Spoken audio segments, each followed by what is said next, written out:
ॐ गं गणपतये नमः। ॐ ऐं સરસ્વત્યે નમઃ. આગળ આપણે 36 શ્લોકો સુધી વિચાર કર્યો. આપણે જોયું કે મહાપાપીને પણ જ્યારે જ્ઞાનરૂપી નૌકા પ્રાપ્ત થઈ જાય છે તો તે સંસાર સાગરને પાર કરી જાય છે.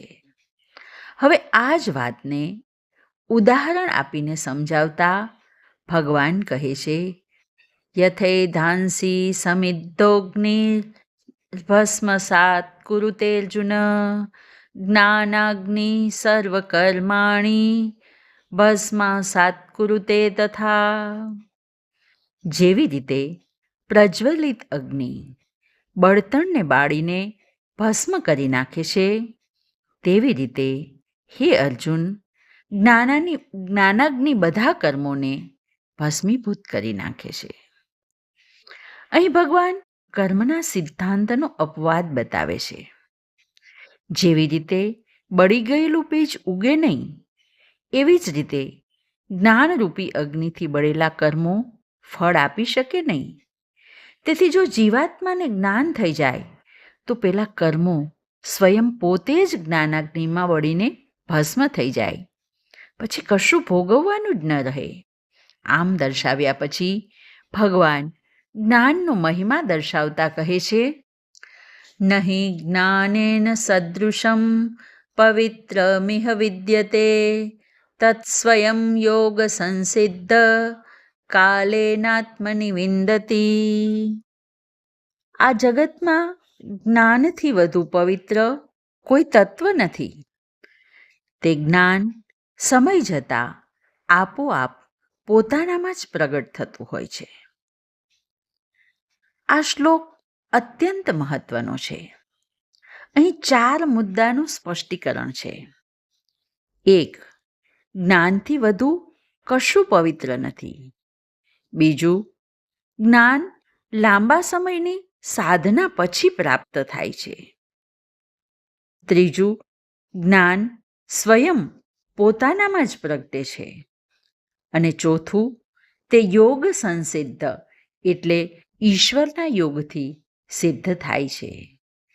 પરંતુ આવું જ્ઞાન કોને પ્રાપ્ત થાય તે બતાવતા આગળના શ્લોકમાં કહે છે, શ્રદ્ધાવાન લભતે જ્ઞાનમ તત્પર સંયતેન્દ્રિય જ્ઞાનમ લબ્ધ્વા પરામ શાંતિમ અચિરેણાધિગચ્છતિ. જે શ્રદ્ધાવાન છે, નિષ્ઠાવાન છે, જીતેન્દ્રિય છે, તે આ જ્ઞાન મેળવે છે અને જ્ઞાન મેળવીને તુરત જ તે પરમ શાંતિને પ્રાપ્ત કરે છે. ધર્મ અને અધ્યાત્મનો મૂળ આધાર શ્રદ્ધા છે. શ્રદ્ધા વિના અધ્યાત્મ જગતમાં પ્રવેશ શક્ય જ નથી. જે સાધકને પરમાત્મામાં, મહાપુરુષોમાં, ધર્મમાં અને શાસ્ત્રોમાં આદરપૂર્વક વિશ્વાસ હોય તે શ્રદ્ધાવાન છે. વળી અહીં 2 વિશેષણો આપ્યા છે, સંયતેન્દ્રિય અને તત્પર. એટલે સાધક માત્ર શ્રદ્ધાવાન હોય એટલું પૂરતું નથી. સંયતેન્દ્રિય એટલે જીતેન્દ્રિય પણ હોવો જોઈએ અને તત્પર એટલે નિષ્ઠાવાન પણ હોવો જોઈએ. જો સાધક આ 3 ગુણોથી યુક્ત હોય તો તેને પરમ શાંતિ પ્રાપ્ત થાય જ, એમાં શંકાને કોઈ સ્થાન ન હોઈ શકે.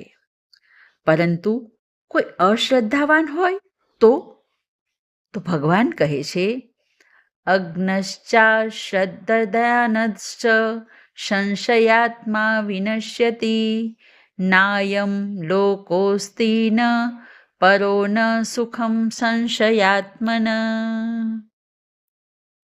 અજ્ઞાની, શ્રદ્ધાહીન અને સંશયાત્માનો વિનાશ થાય છે. સંશયાત્મા માટે આ લોકનું કે પરલોકનું સુખ હોતું નથી.